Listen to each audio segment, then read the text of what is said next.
Hi. Greetings. In the last segment, Adolph Saphir's The Divine Unity of Scripture, he's been, for the whole chapter really, trying to make the case that no, there's not a different God in the Old and New Testaments. The fact that we have a God of mercy stressed in the New Testament, the age of grace, yes, is different than the emphasis of the Old Testament. But the emphasis of the Old Testament, let's face it, we're talking thousands of years in the Old Testament, and that does change your perspective. And we're talking only 3 generations in the New Testament. So yeah, the focus is on the individual in the New Testament faith, but it's on community. In fact, the nation in the Old Testament. So of course there's going to be different emphases, but that doesn't mean a different God. So that the day of judgment is just as much on display, but is in the future now, after the age of grace in the New Testament, whereas judgment is throughout the Old Testament. Mm-hmm. So he takes up the issue that he left us with in the last page of this section last time, was on what about this impression many have that the God of the Old Testament is vindictive and that the people of the Old Testament therefore are vindictive. Mm-hmm. He goes into more detail about that here. The first question is this: what is the teaching of the Old Testament as regards our relation and our duties to our enemies? Because after all, that is the point. I give a very simple answer. When the Apostle Paul, in the Epistle to the Romans, speaks on this subject, he does not know any better, higher, more perfect commandment than that which is given in the Old Testament. If thine enemy hunger, feed him. If he thirst, give him drink. He quotes from the Old Testament what, those people say, is not in the Old Testament and is peculiar to the New Testament. Mm-hmm. From the very beginning, God taught Israel that they were not to be vindictive, that vengeance was his. If thou meet thine enemy's ox or his ass going astray, thou shalt surely bring it back to him again. If thou see the ass of him that hateth thee lying under his burden, and wouldest forbear to help him, thou shalt surely help him. And there are many passages in the book of Proverbs where we are warned not to be pleased when they that hate us stumble. Therefore, the idea that we are to forgive and that we are even to help our enemies was commanded in the Word of God by Moses and was well understood by all the Old Testament saints. Yeah, the problem is we don't read the Old Testament. We assume it's only in the New Testament. Again, you remember those passages in the book of Job and in the Psalms of David, where these saints of God, arguing with God and pleading with him, are able to bear this witness to themselves. We have never done harm to those that did no harm to us. On the contrary, even when our enemies were in distress, we went to their help and their succor. Only remember the way in which David treated Saul, who was his most bitter enemy, without any cause, when he was in his power in the cave. And remember the triumph of the forgiveness of injuries when, after the death of Saul, David poured forth that magnificent elegy. The wonder is how he collected together so many bright and beautiful features in the character of one in whom there is so much to blame. Here there was an illustration such as the world has never before had, of the maxim, "Do not speak of the dead except what is good and favorable." Now when we find this spirit, the question is, how are we to account for those passages in which David implores the judgment of God upon his enemies? What was the motive? It was not a personal motive, but this was the motive: the glory of God, the establishment of God's kingdom, and the manifestation to the whole world that there is a righteous God, and that he judgeth. The preservation of God's chosen people for his honor, the preservation of those things which God had entrusted to his nation, his word, and the knowledge of his name. It was for this reason that they implored the judgments of God to come upon those whose enmity was implacable, and whose resistance and violence against God and God's people there was no hope of conciliating. For there are other passages in which David, calls upon the nation to consider the judgments of God and to turn to him, ere it be too late. Many of those passages are prophetical, for God's promises that he will judge and establish his kingdom. And being given in the spirit of prophecy, there is nothing else but an assent of the believer to the purposes of God. Of course, Saphir could take for granted back in 1889 when he spoke these sermons that everybody knew this elegy at the beginning of 2 Samuel. We can't take that for granted anymore. The elegy, the most famous phrase of which is how the mighty have fallen upon the deaths of his best friend, who is Saul's son after all, right? Yeah, it's like a song or a poem, right, to them. Yeah, but to it's them after they die. But it's not just a song in memory of Jonathan, it's a memory of Saul as well, and his good side, yeah. Mm-hmm. So in the book of Isaiah, it is said that on Babylon, which was the cruel enemy of God's people, and which in the future should appear again as the great anti-Christian power, seeking to destroy God's people and to root out the truth from the earth, there would be judgments from God, and that the little children should be dashed against the stones. That is to say, the whole race, root and branch, should be exterminated because of the evil which they did on the face of the earth.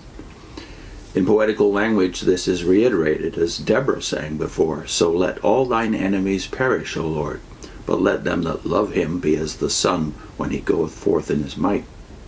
When the prophets and psalmists uttered these sayings, was there no mixture of earthly passion with them? No. David, we know, was of like passions with us, that he was indignant, that he was vehement, that he was carried away.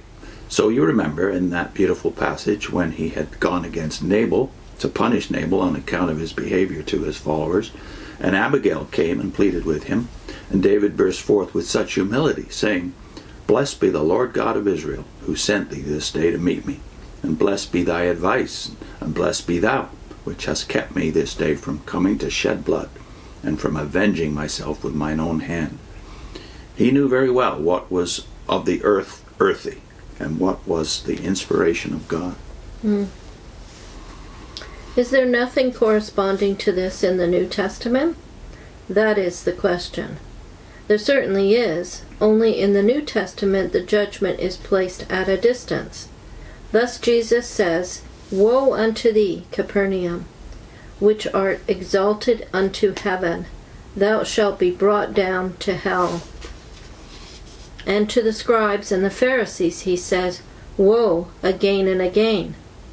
"Ye serpents, ye generation of vipers, how can ye escape the damnation of hell?" And the Apostle Paul says, "Alexander the coppersmith hath done me much harm. The Lord reward him according to his doings."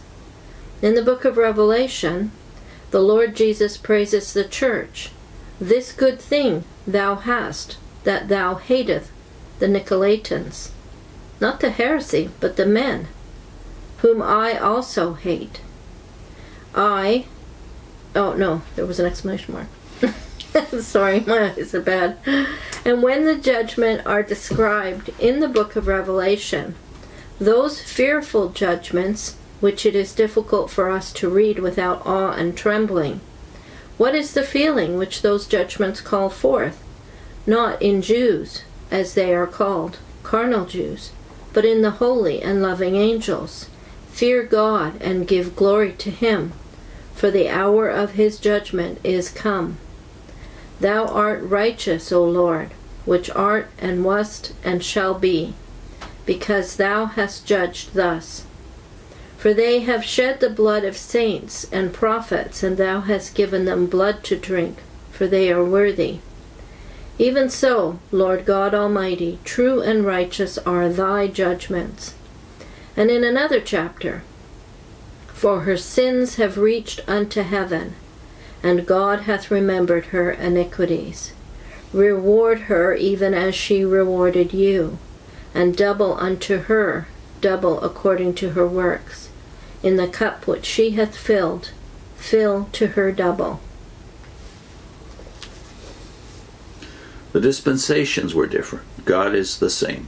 And the lesson to us who are living in this present age is to remember the glory of God and the one great aim of all his dealings, namely, to show forth his praise, and to establish upon the earth his kingdom, in righteousness and peace and love, which will bring happiness to all the nations of the world. There's a very striking confirmation of this in the 104th Psalm. The 104th Psalm is an echo of the first chapter of Genesis. The first chapter of Genesis gives us the creation of the world, beginning with the creation of light and ending with the creation of men. And it sums up everything and says, it is all very good.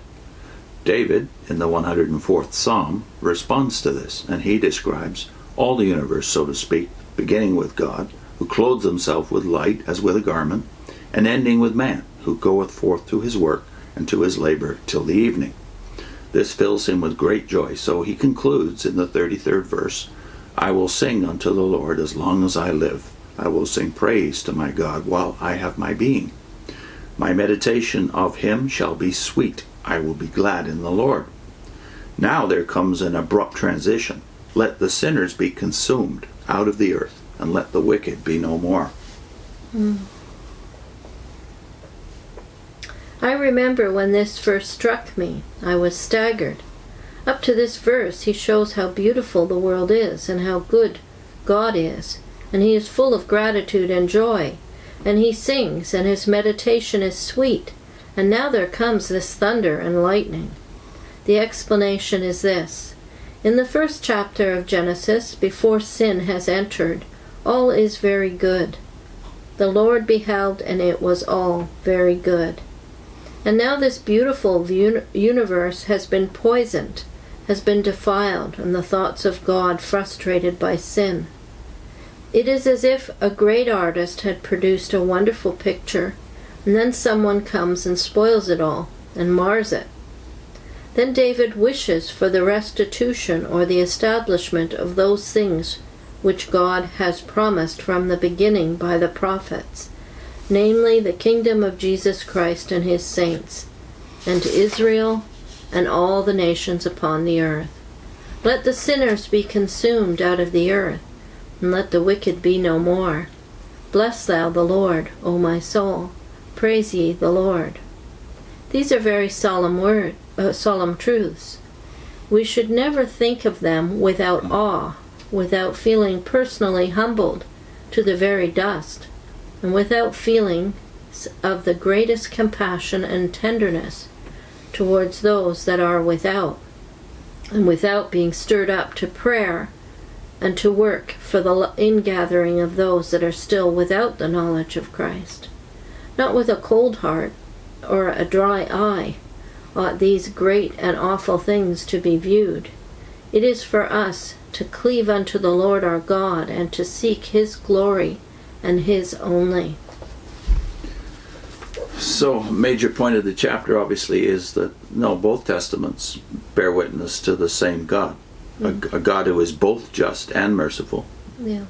But we happen to be living in the age of grace now, the age of the gospel, the age of the good news, the age of reconciliation. So from our perspective, within that age, God is patient, very patient, too patient maybe, with evil. But on the other hand, we know the New Testament very plainly says, more clearly even than the Old, that judgment will come.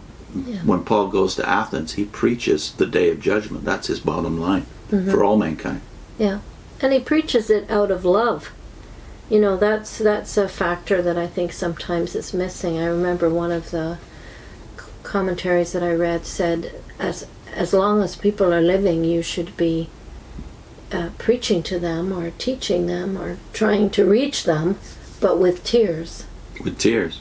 With tears, yeah. And 2 Corinthians 5 has always been one of my favorite texts, where it talks about we are the agents or the messengers of this message of reconciliation before the day of judgment comes. Yeah. And so the key word in the Old and the New Testaments in terms of the message is repent. Yeah. Turn around, change. Yeah. For your good. Yeah, while you have time. We're going to link to John Wenham, who discussed in one of Vivian's videos the same issue that Saphir is dealing with here, which is a portion, at least, of the Old Testament sub-Christian.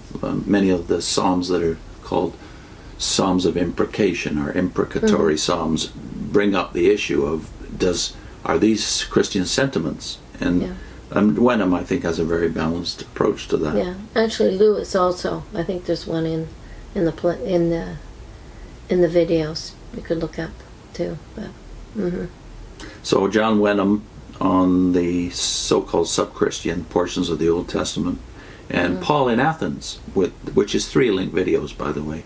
Paul in Athens presenting the day of judgment as the message. Even before he gets to the good news, he sets it up with this, what to many men is bad news, that no, death is not the worst thing that can happen to you. See you next time.